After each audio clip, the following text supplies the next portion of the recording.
Olá, boa tarde. Veja os destaques do portal da Assembleia de hoje. As atividades da semana no Legislativo Estadual.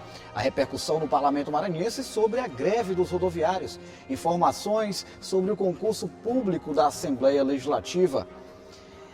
E veja também, Maranhão alcança resultados positivos em competições de rally. É agora no portal da Assembleia.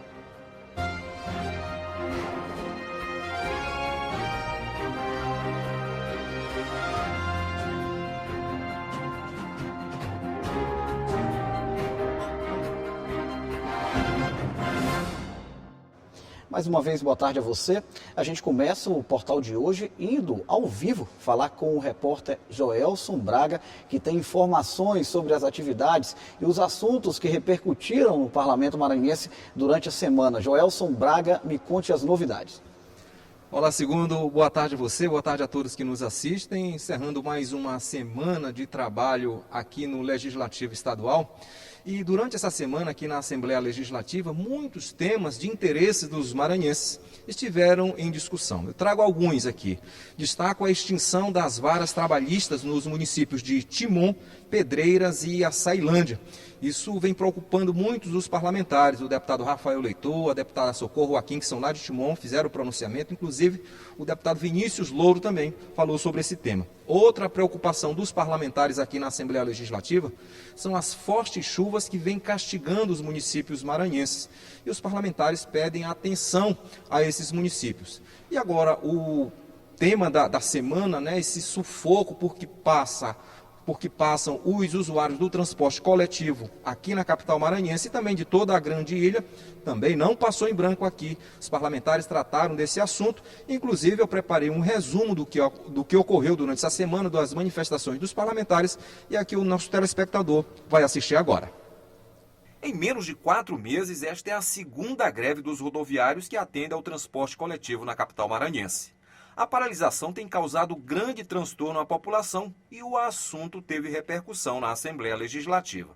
O deputado Dr. Iglesias se manifestou da tribuna da Casa Parlamentar e observou que situações como estas devem ser solucionadas imediatamente para evitar que o usuário do transporte público seja mais penalizado. O problema da greve dos ônibus, dos motoristas de ônibus, dos trabalhadores do sistema de transporte rodoviário, que claramente a gente sabe do conluio que há com o SET no sentido de direcionar para um aumento de passagem, que ao nosso ver é inevitável e a Prefeitura continua acumulando desgaste político e principalmente prejudicando a vida do cidadão.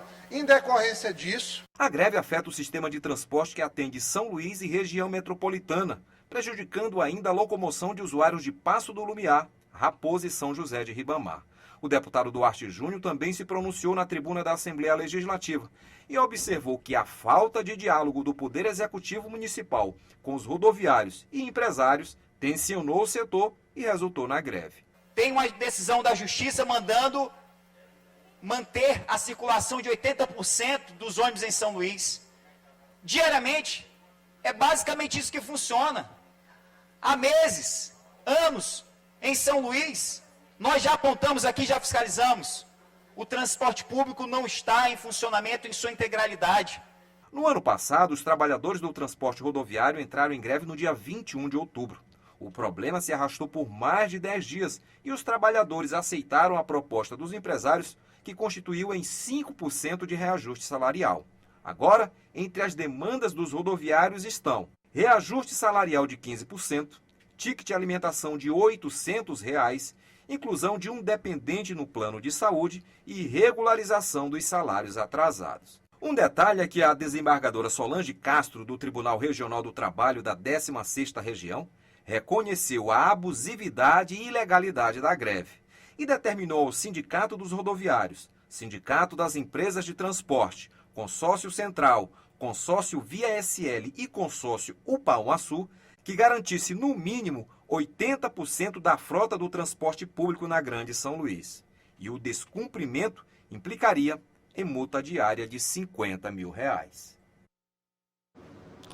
Impasse ainda indefinido a respeito aí dos rodoviários, e a gente espera que o portal da Assembleia de segunda-feira traga informações de fato sobre o fim da greve. Afinal, a gente sabe que quem sofre as consequências é o estudante, é o trabalhador, enfim, é a população. Agora a notícia é boa.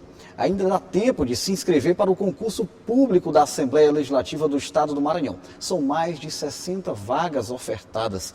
As inscrições podem ser feitas até hoje. Mais detalhes com a repórter Márcia Carvalho.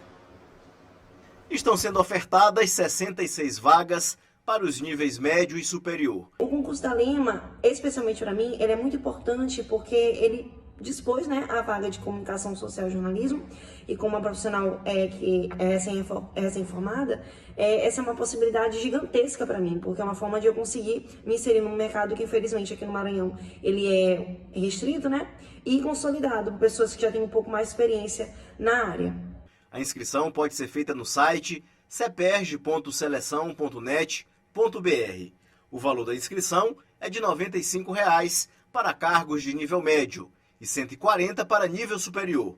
Os salários iniciais de R$ 3.320 para assistente legislativo, R$ 7.249,59 para técnico de gestão administrativa e R$ 14.178,80 para consultor legislativo. A aplicação das provas objetivas está prevista para o dia 1º de maio de 2022. As provas serão objetivas, discursivas, com avaliação de títulos e prova prática para os cargos de tradutor e intérprete de Libras. Veja no próximo bloco, medicamentos que prometem emagrecimento rápido representam perigo à população. Você vai ver ainda como foi a participação dos maranhenses no Rally Será Pior. O portal volta já, é só um segundo.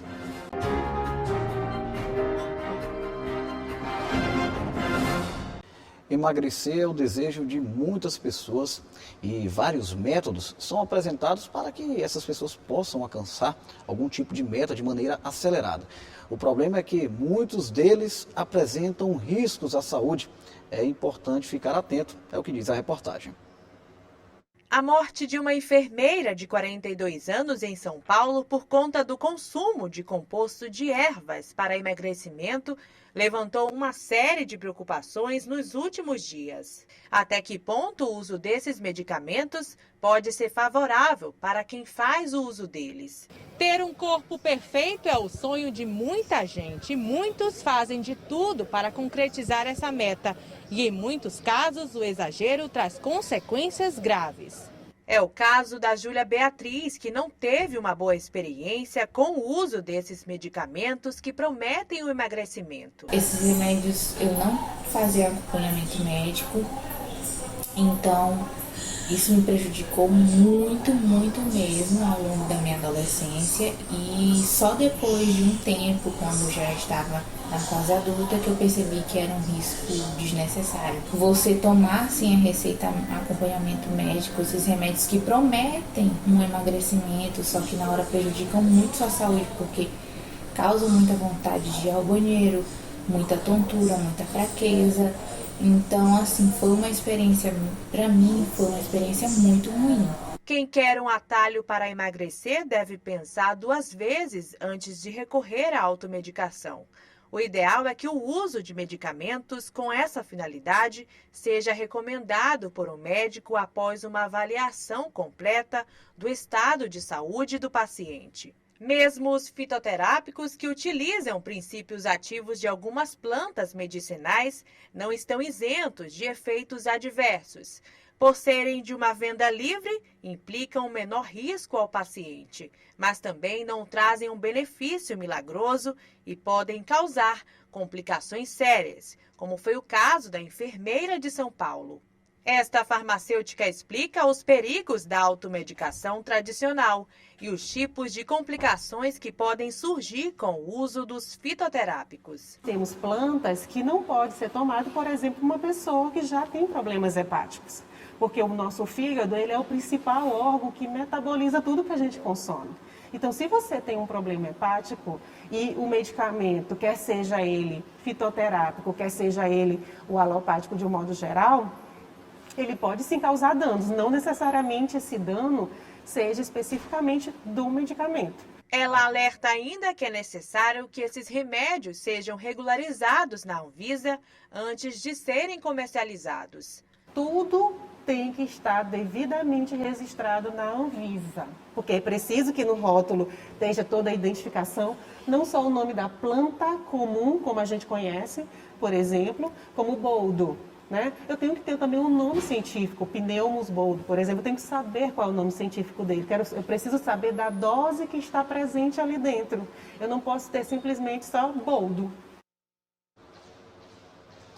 As dificuldades impostas pela pandemia do novo coronavírus ampliaram a necessidade de se intensificar os estudos. Diante disso, os chamados reforços escolares estão em alta como medida dos alunos para tentar recuperar o tempo perdido. O Heitor e o João são alunos do ensino fundamental e há algum tempo contam com aulas de reforço para facilitar o aprendizado. Com a pandemia, o ensino à distância atrapalhou o rendimento, principalmente em matemática, disciplina que requer bastante atenção dos estudantes.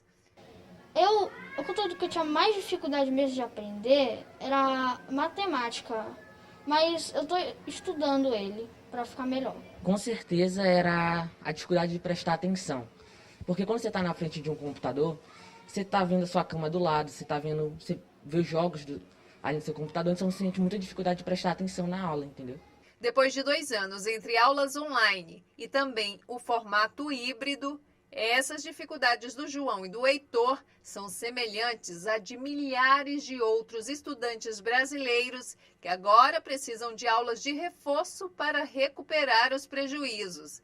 Nessa escola, por exemplo, a procura dos pais aumentou cerca de 30%, desde a educação infantil até o 9º ano. Os pais vinham nos procurar dizendo que as crianças estavam muito desmotivadas, não conseguiam se adaptar nesse sistema híbrido ou online, que até um adulto precisa de uma certa disciplina e eles não estavam conseguindo essa disciplina, ter um bom resultado. A pesquisa Educação Não Presencial na Perspectiva dos Estudantes e Famílias, realizada em dezembro de 2021 pelo Datafolha, com 1.306 pais de 1.850 estudantes de todo o Brasil, trouxe dados que demonstram a necessidade das aulas de reforço. De acordo com as famílias, 2 em cada 3 estudantes precisam de aulas de reforço. As dificuldades em matemática são apontadas por 71% dos entrevistados, seguidas de língua portuguesa, ciências e história. As principais dificuldades desses alunos do Fundamental 2 são as questões de base, ou seja, as 4 operações, noções das 4 operações, dificuldades também com a base, por exemplo, marcadores temporais na história. Então, assim, eles estão tendo muitas dificuldades porque não foram bem trabalhados, ou seja, 2 anos, assim, infelizmente, deixados para trás. Já de acordo com o levantamento da organização Todos pela Educação, baseado nos dados do IBGE, a pandemia atrasou mais de 2.400.000 crianças no país em uma fase essencial para o aprendizado. Durante a pandemia, um dos principais prejuízos para o ensino foi entre crianças na fase da alfabetização. De acordo com a pesquisa, em 2021, alunos com idade entre 6 e 7 anos não sabiam nem ler e nem escrever. A partir da leitura e escrita, você consegue desenvolver as demais disciplinas. Então, tanto história, geografia, todas estão relacionadas à prática da leitura e da escrita. Então, se uma criança ela teve esse momento prejudicado, que é quando ela precisava desenvolver a fluência na leitura e na escrita, as demais disciplinas elas também vão sofrer. Nem todo mundo pode investir em aulas de reforço. A dica para os pais é cuidar ainda mais da rotina das crianças. É necessário a criança ela desenvolver uma rotina. Então, seja em casa, ou seja com o suporte do reforço escolar, ela precisa ter uma rotina de estudo. Ela precisa ter disponibilidade sempre de livros, ela precisa ter alguém ali também para estar auxiliando ela. Então, é muito importante a criança desenvolver uma rotina, o hábito de estudar. Vamos falar de esporte. O Maranhão conquistou resultados positivos no Rally Serapió. 22 competidores participaram da competição, quem contou com a disputa de várias categorias. Vamos acompanhar.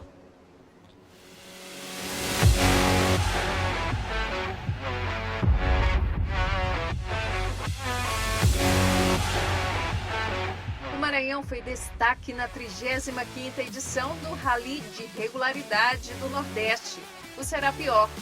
Prova tradicional de off-road que reúne amantes do esporte de todo o Brasil. Na equipe maranhense, um time forte. 22 competidores nas categorias moto, carros e UTVs encararam 840 quilômetros partindo de Caucaia, no Ceará, passando por Jijoca de Jericoacoara, Ubajara e encerrando antecipadamente o percurso em Luiz Correia, no Piauí. Já era um desejo nosso, né, da gente levar bastantes competidores para participar do Serapió, né, via o Maranhão Rally organizando toda a ida dos competidores. No ano de 2021 a gente conseguiu levar 3 carros, então foram 6 pessoas que foram competir. Dentre essas foram 2 novatos, né, frutos de uma aula de navegação que tinha ocorrido em dezembro de 2020. E após o Serapió do ano passado, nós tivemos o Campeonato Maranhense, né, de regularidade, no qual o Maranhão Rally, e nós fizemos 4 etapas durante todo o ano de 2021, além de uma prova de velocidade. Essas 4 etapas renderam resultados, né, renderam frutos. Na categoria Carros Turismo, o título ficou com a dupla maranhense, o piloto Giovanni Nascimento e o navegador Elias Mourão. Pai e filho estrearam com vitória. Serapió para a gente foi um sonho realizado. A gente veio trabalhando, treinando bastante, né? E com um único objetivo, focar no Serapió. E os 3 dias de etapa foram 3 dias de muita emoção, muita adrenalina e muitos desafios. Primeiro dia inexperiente, né? Primeira prova a nível nacional, com vários outros competidores. Tivemos provas tranquilas, tanto que a gente conseguiu aí um P1, P2, P2 nas 3 etapas. Nos assustamos tanto com o resultado e vimos que é possível sim chegar ao pódio. Foram muitos desafios, mas a dupla dominou a competição, mantendo a liderança por toda a prova. O navegador Elias tem apenas 16 anos e, mais uma vez, surpreendeu encarando com profissionalismo o circuito. O Elias não pôde participar da entrevista, mas o pai, orgulhoso, deu o recado. A prova exigiu bastante da navegação, certo? Foi uma navegação bem difícil para nós, né? Não sei para os outros, mas para a gente que é iniciante numa competição nacional foi bem difícil a navegação, mas graças a Deus a gente conseguiu desenvolver uma boa prova, fazer uma boa prova com uma boa pilotagem, uma boa navegação e conseguimos nos manter entre os P1, 3 dias de prova. Tanto que a gente fechou a etapa com 12, acredito que 12 pontos de diferença do segundo colocado. Então, foi um resultado bem interessante para a gente. Quem também se destacou foi o piloto Márcio Souza, da categoria Motos. Ele não participava da competição nacional há 10 anos e ficou em 5º lugar numa disputa com outros 37 participantes, o que, segundo ele, é uma grande vitória. A gente foi preparado para até buscar um resultado melhor, né? Porque a gente sabe que a categoria é muito disputada, tinham 37 pilotos competindo do Brasil inteiro, mas a gente estava bem preparado. Fui campeão esse ano 2021, nessa mesma modalidade Moto Rally, aqui no Maranhão.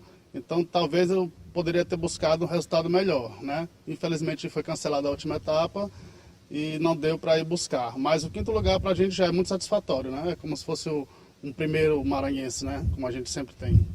A 3ª etapa, que seria realizada aqui no Maranhão, em Barreirinhas, foi cancelada por conta do episódio da morte do piloto Daniel Santos durante a competição. Daniel tinha 36 anos. De acordo com a nota da organização do evento, ele foi encontrado caído ao lado da moto. O motivo oficial da morte ainda não foi divulgado. Um episódio lamentável que causou tristeza a todos. Quanto aos maranhenses, agora é se preparar para as próximas competições. Com certeza, já estamos afiados aí, só esperando a hora. Acho que agora março começa, né, o campeonato de novo e vamos buscar mais títulos esse ano.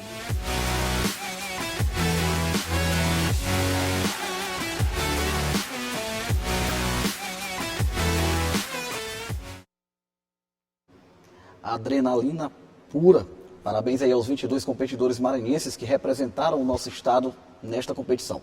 E o Portal da Assembleia fica por aqui. Reveja as reportagens de hoje por meio do site al.ma.leg.br/TV. Tenha um ótimo fim de semana. Segunda-feira o Portal está de volta. Até lá.